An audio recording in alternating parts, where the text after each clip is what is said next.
Hello everyone. सो हम इस lecture में डिस्कस करने वाले हैं the component of government budget.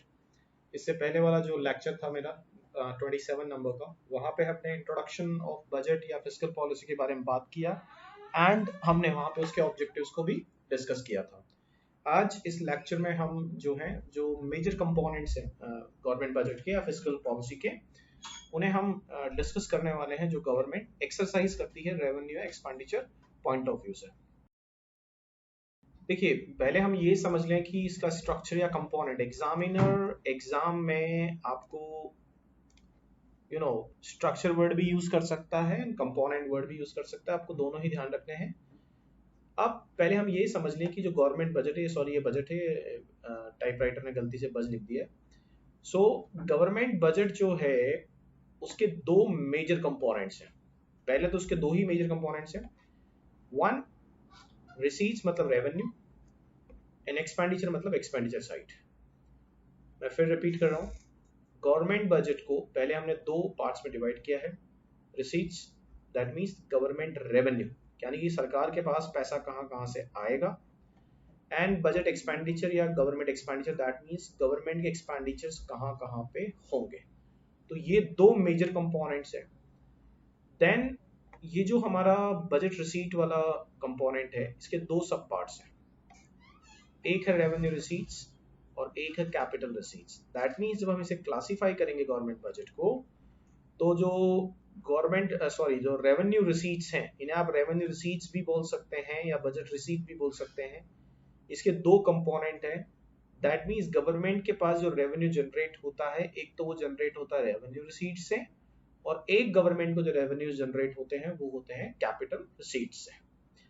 Similarly जब हम एक्सपेंडिचर की बात करेंगे, बजट एक्सपेंडिचर की, तो गवर्नमेंट के एक्सपेंडिचर्स कुछ तो होते हैं रेवेन्यू एक्सपेंडिचर की फॉर्म में, और गवर्नमेंट के कुछ एक्सपेंडिचर्स होते हैं कैपिटल एक्सपेंडिचर की फॉर्म में।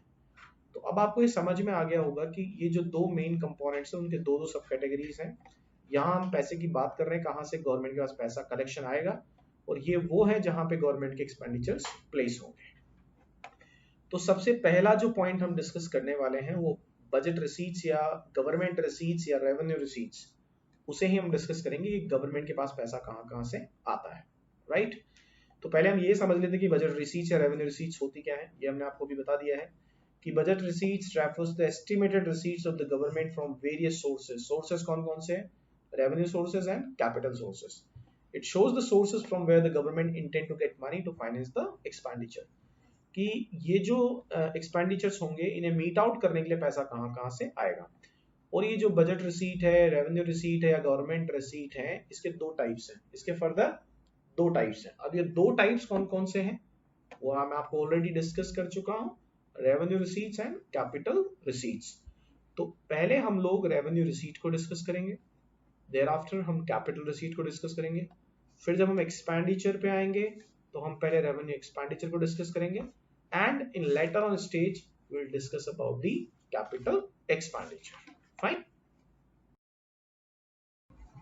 अब जो मैंने अभी भी आपको बताया कि जो रिसीट साइड है वो दो हैं, उसके दो टाइप्स हैं। ये दो मेन कंपोनेंट है, revenue receipts and revenue capital, जो एक्सपेंडिचर है गवर्नमेंट का, बजट एक्सपेंडिचर। यहाँ हम बात कर रहे हैं बजट रिसीट्स की या गवर्नमेंट रिसीट्स की या रेवेन्यू रिसीट्स की तरीके से। तो ये बजट रिसीट्स या गवर्नमेंट रिसीट्स हैं, इनके दो पार्ट हैं। पहला है रेवेन्यू रिसीट्स, सेकंड है capital receipts. Let me repeat, जो हमारा फर्स्ट कंपोनेंट था बजट रिसीट या गवर्नमेंट रिसीट, उसके तो दो टाइप हैं, यानी कि दो सोर्सेज हैं। उसमें पहला है रेवेन्यू रिसीट्स और दूसरा है कैपिटल रिसीट्स। अभी पहले हम ये अंडरस्टैंड कर लेते हैं कि रेवेन्यू रिसीट्स होता क्या है। देखिए, ये तो इसके एग्जांपल्स दे रखे हैं, बट मैं आपको एक डेफिनेशन एक ट्रिक बता रहा हूँ। ये मैं आपको जो है हाइलाइटर से की जगह मैं यहाँ पे पेन यूज करूंगा, क्योंकि ये जो मैं लिखूंगा ये आपको दिखेगा नहीं, आपको डायरेक्टली सिर्फ लिखा हुआ नजर आएगा। देखिए, रेवेन्यू रिसीट्स क्या होती है, पहले मैं आपको वो समझाता हूँ कि रेवेन्यू रिसीट्स को आप कैसे डिफाइन कर सकते हैं और कैसे नहीं कर सकते। देखिए, रेवेन्यू रिसीट्स वो होती हैं जहां पे हम दो चीजों को डिस्कस करेंगे। A stands for assets and L stands for liabilities।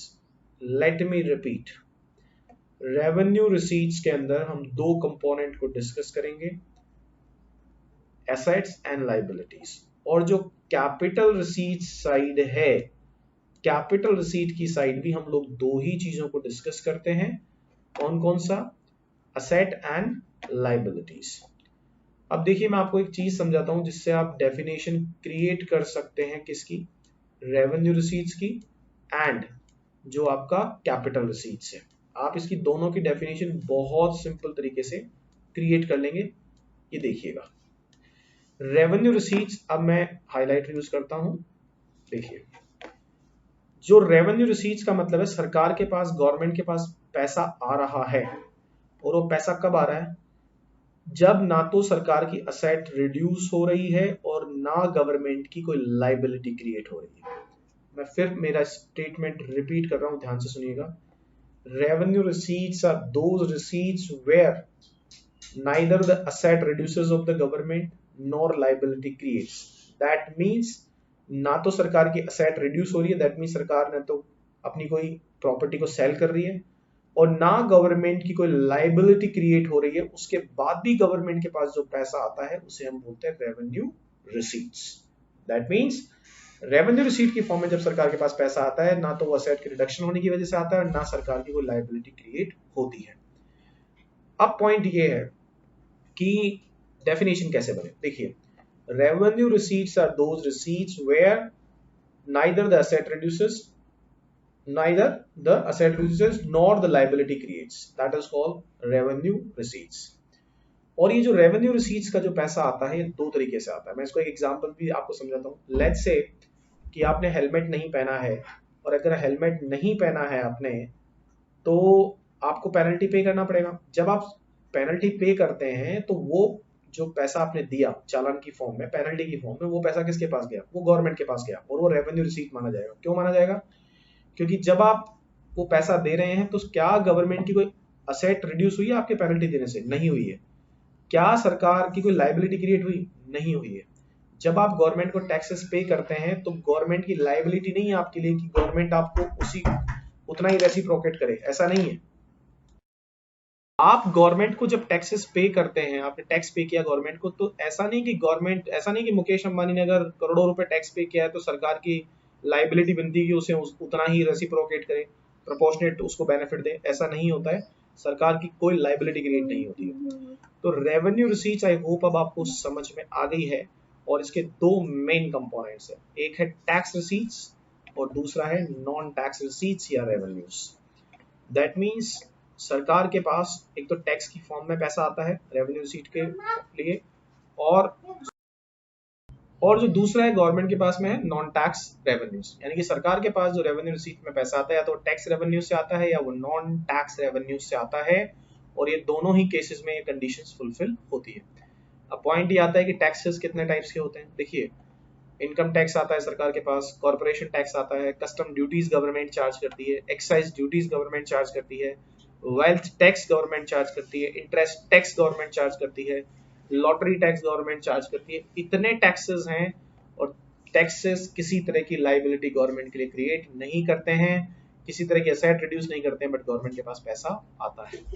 और जो गवर्नमेंट के जो नॉन टैक्स रेवेन्यूज हैं, जो कंपोनेंट्स हैं, वहां पे गवर्नमेंट के पास कमर्शियल रेवेन्यूज आते हैं। ये अलग अलग फॉर्म्स में अभी मैं डिस्कस करूंगा। इसके अलावा गवर्नमेंट के पास एडमिनिस्ट्रेटिव रेवेन्यूज आते हैं, एंड गवर्नमेंट के पास में एक्सटर्नल ग्रांट इन एड्स भी आती है। तो ये मेजर सोर्सेज हैं गवर्नमेंट के नॉन टैक्स रेवेन्यू से।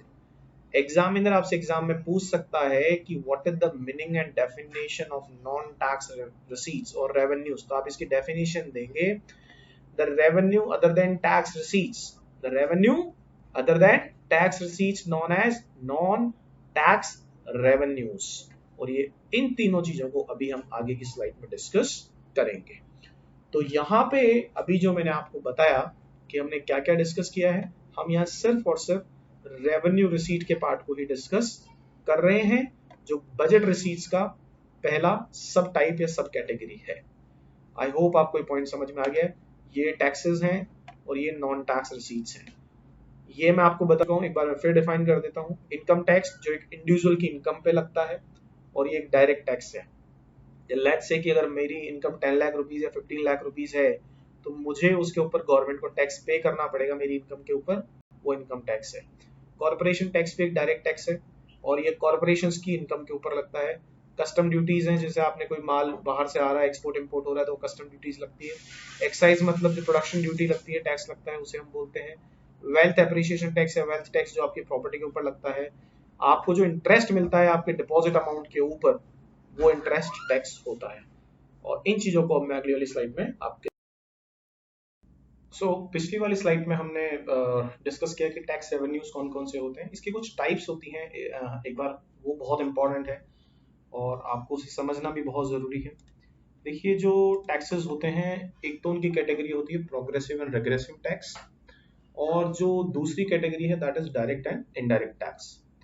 तो अभी हम दोनों चीजों को डिस्कस करेंगे। पहले हम ये समझ लें कि ये प्रोग्रेसिव एंड रेग्रेसिव टैक्स क्या है। देखिए, प्रोग्रेसिव टैक्स वो है जो प्रोग्रेस करेगा इनकम के साथ। लेट्स से कि जैसे जैसे इनकम बढ़ेगी वैसे वैसे जो टैक्स का ब्रैकेट है या जो गवर्नमेंट आपके ऊपर टैक्स इंपोज करती है, वो टैक्स बढ़ता जाएगा। भाई 5 लाख पे आपको 10% देना है, 8 लाख पे आपको 20% देना है, उसके ऊपर 10 लाख या 12 लाख के ऊपर आपको जो है 30% टैक्स पे करना है।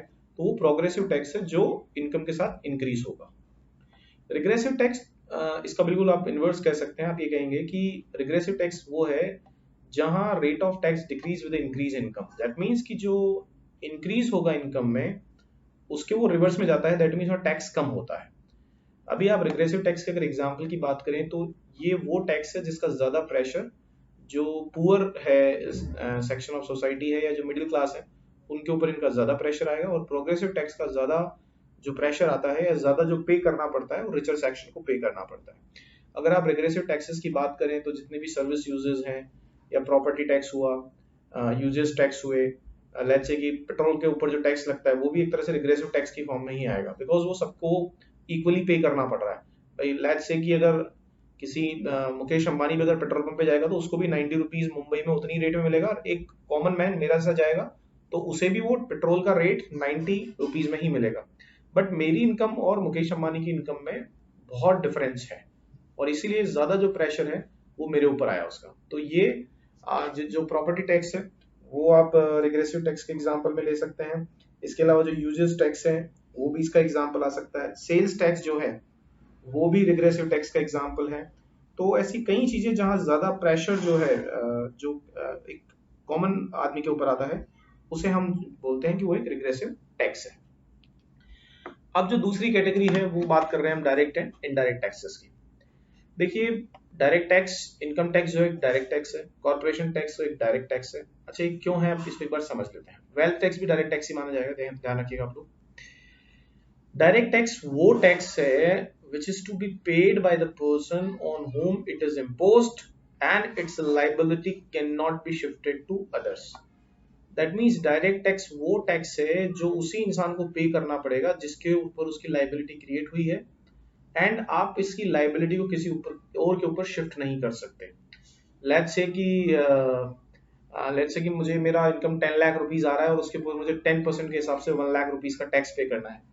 अब यहाँ ये प्रैक्टिकली पॉसिबल नहीं है कि मेरा टैक्स मेरे फादर या मेरे ब्रदर देंगे, वो टैक्स मुझे ही पे करना पड़ेगा क्योंकि उसकी लाइबिलिटी मेरे ऊपर आई है।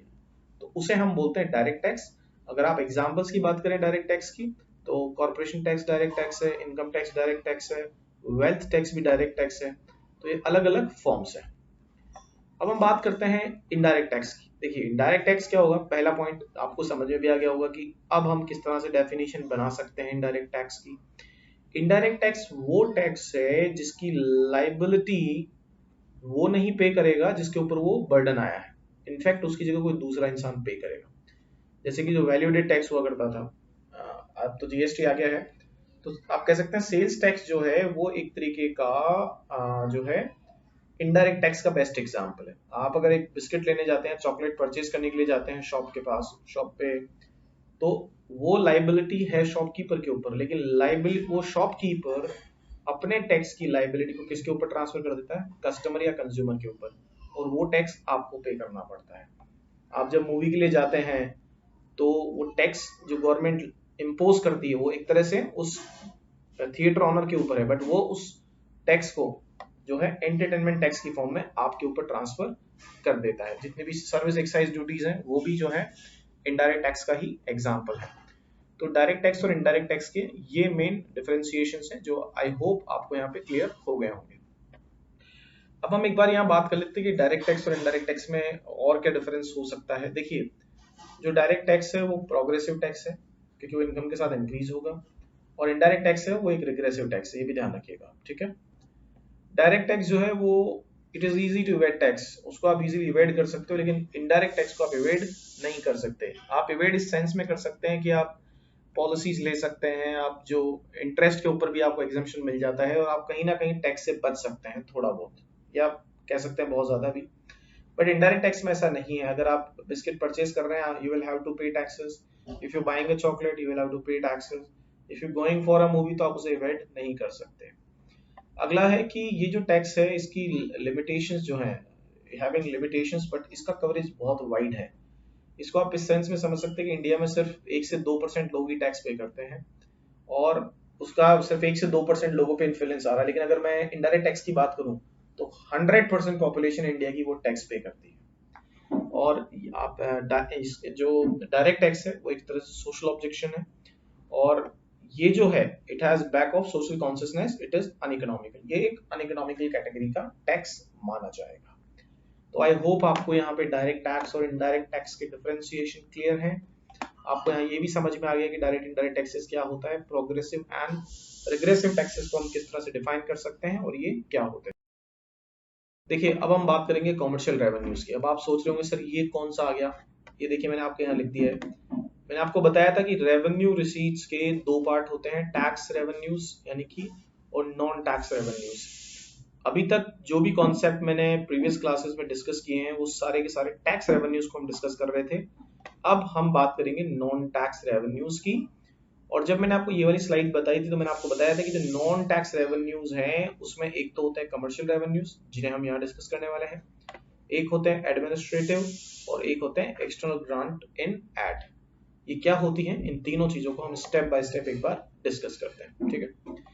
देखिए, पहला कमर्शियल रेवेन्यू क्या है, पहले आप इसे समझिए। ये वो रेवेन्यू है रिसीव्ड बाय द गवर्नमेंट, ये गवर्नमेंट रिसीव करती है।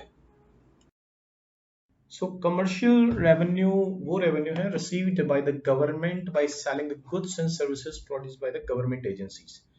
जो गवर्नमेंट एजेंसीज जो सर्विस सप्लाई करती है मार्केट में या जो जनरेट करती है, उनके अगेंस्ट में गवर्नमेंट जो है आपसे चार्ज करती है। अब लेट्स से कि आप जो टोल इंटरेस्ट होता है, जैसे कि आपने टोल टैक्स क्रॉस किया तो आप वहाँ टोल पे करना पड़ेगा एक तरीके से। आप जो पेमेंट्स होते हैं पोस्टेज स्टैम्प्स के जो आप पेमेंट करते हैं वो भी इसी का पार्ट है। एंड जो क्रेडिट कॉर्पोरेशन है इंडिया के, जैसे आपने उनसे लोन लिया तो उसके अगेंस्ट में आपको उनको इंटरेस्ट पे करना पड़ता है, तो वो भी इसी का ही पार्ट है, राइट। तो ये सारे के सारे जो है कमर्शियल रेवेन्यू के पार्ट हैं जिन्हें हम वहाँ कंसिडर करते हैं। और जब एडमिनिस्ट्रेटिव रेवेन्यूज की हम बात करेंगे तो इसमें कुछ सब कैटेगरीज हैं, हम एक एक को समझ लेते हैं। पहला है फीस। लेट्स से कि अगर मुझे कोई लैंड रजिस्ट्रेशन कराना है, या मुझे कोई पासपोर्ट फीस करानी है, कोर्ट का फी मुझे पे करना है, मुझे कोई नया कंपनी अगर मुझे लॉन्च करना है, कोई स्टार्टअप है मेरा, तो मुझे उसे पहले रजिस्ट्रेशन कराना पड़ेगा उसका। तो रजिस्ट्रेशन के अगेंस्ट में हमें कोई फी को पे करना होता है, राइट। तो वो पहला एडमिनिस्ट्रेटिव रेवेन्यू होता है गवर्नमेंट के लिए, ठीक है। सेकंड जो गवर्नमेंट के पास जो एडमिनिस्ट्रेटिव रेवेन्यूज का एक बहुत बड़ा सोर्स है, that is fines and penalties. आप किसी भी लॉ को तोड़ते हैं, आपने हेलमेट नहीं पहना है, आप लो ब्रेकर हैं, तो आपको हर बार पेनल्टी पे करना पड़ेगा। तो वो जो पेनल्टीज और फाइन्स होते हैं वो भी गवर्नमेंट के एडमिनिस्ट्रेटिव रेवेन्यूज माने जाते हैं। फॉर फीचर्स जो हैं, अगर आप किसी कानून का पालन, कोर्ट का कोई ऑर्डर है, आपने उसको कंप्लाइंस नहीं किया, नॉन कंप्लाइंस का जो केस बनता है आपके खिलाफ, तो कोर्ट आपके ऊपर पेनल्टीज फिक्स करता है। लेट्स से कि आपको किसी बैंक का लोन पे करना था, कोर्ट ने आपको ऑर्डर किया, आपने नहीं पे किया, तो वहां पे कोर्ट आपके ऊपर जो है पेनल्टीज इम्पोज करेगा। एस्चीट वो होते हैं, लेट्स से कि कोई इंसान बिना अपना हेयर डिक्लेयर किए, यानी कि उसने अपनी विल नहीं लिखी और जो है उसकी डेथ हो गई, तो जब डेथ हो गई तो उस प्रॉपर्टी पे किसी का क्लेम नहीं रहा क्योंकि उसका कोई हेयर नहीं है लीगल, तो वो गवर्नमेंट उस प्रॉपर्टी को जो है गवर्नमेंट जो है एक्वायर कर लेती है, उस प्रॉपर्टी या उस जो भी इनकम होती है वो भी एडमिनिस्ट्रेटिव रेवेन्यू माना जाता है। इसके अलावा जितनी भी ग्रांट एंड डोनेशंस गवर्नमेंट के पास में आती है बाहर के मार्केट से, वर्ल्ड मार्केट से, वो सब भी जो है गवर्नमेंट का एडमिनिस्ट्रेटिव रेवेन्यू का पार्ट होती है। पिछली स्लाइड में हमने डिस्कस कर लिया है, हम रेवेन्यू रिसीट्स को पूरी तरह से डिस्कस कर चुके हैं कि रेवेन्यू रिसीट्स क्या होते हैं और किस तरह से जो है वो गवर्नमेंट के लिए रेवेन्यू जनरेट करते हैं। अब हम यहाँ पे डिस्कस करेंगे कैपिटल रिसीट्स। जैसे मैंने आपको दो फैक्टर्स वहां पे बताए थे, वैसे ही मैं दो फैक्टर्स आपको यहाँ पे भी बताऊंगा कि कैपिटल रिसीट्स क्या होते हैं, किस तरह से वो गवर्नमेंट के रेवेन्यू जनरेट करते हैं और किस तरह से आप कैपिटल रिसीट्स की डेफिनेशन को क्रिएट कर सकते हैं। देखिए पहले आपको मैं हाइलाइटर से बता देता हूँ, ध्यान से देखिएगा। कैपिटल रिसीट्स को किस तरह से आप डिफाइन करेंगे, ये वो रिसीट्स होती हैं जहां गवर्नमेंट की असेट रिड्यूस होंगी, in other words you can say कि हमारी प्रॉपर्टी सेल होगी और गवर्नमेंट की लाइबिलिटी भी क्रिएट होगी। जब ये दो चीजें होती हैं तो उस कंडीशन को हम बोलते हैं capital receipt.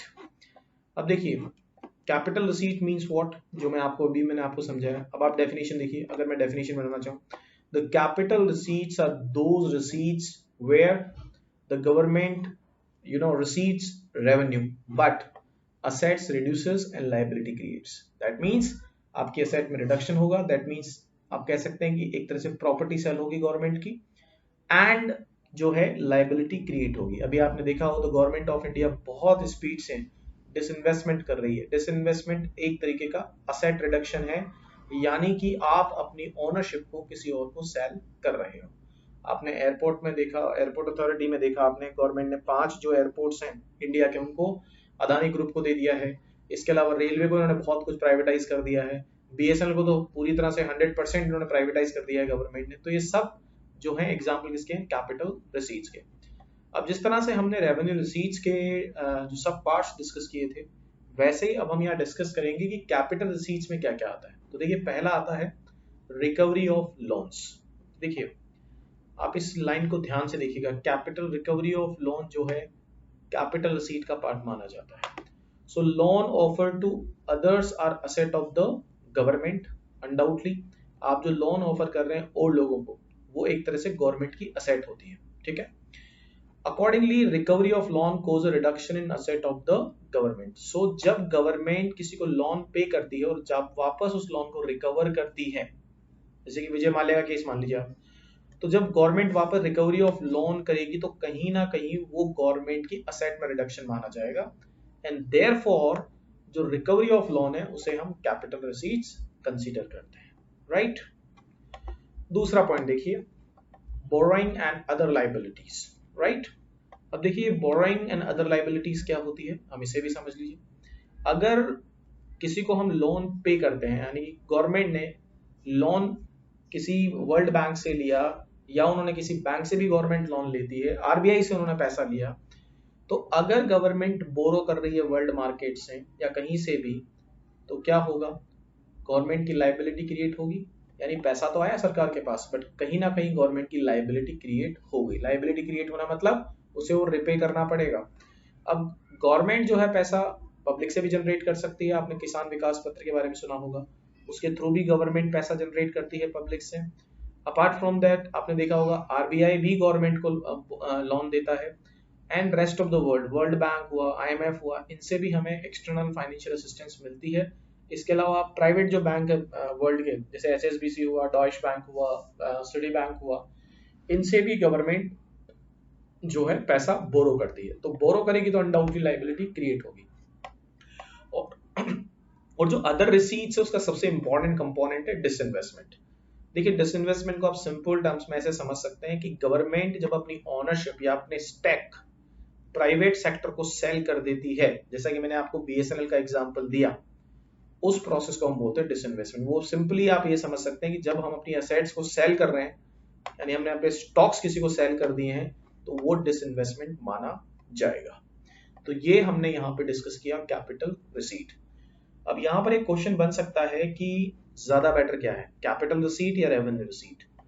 Undoubtedly revenue receipt is better than capital receipts. Reason being क्योंकि कैपिटल रिसीट्स के अंदर आपकी असेट रिड्यूस हो रही है, आप बिल्कुल ऐसे समझ सकते हैं कि जैसे मान लीजिए मेरे पास पैसा नहीं तो मैंने अपना घर बेच दिया, पैसा तो आ गया बट क्या हुआ, कहीं ना कहीं मेरी असेट रिडक्शन हो गया। या मान लीजिए मेरे पास पैसा नहीं तो मैंने बैंक से लोन ले लिया, पर मेरी लाइबिलिटी तो क्रिएट हो गई। बट रेवेन्यू रिसीट में ऐसा नहीं है।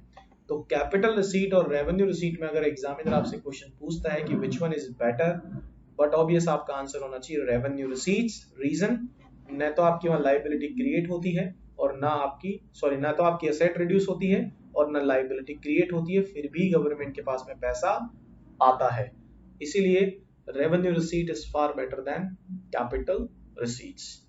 आई होप आपको इसमें कोई डाउट नहीं है, आपको ये कॉन्सेप्ट यहाँ पे समझ में आ गया है। Thank you so much.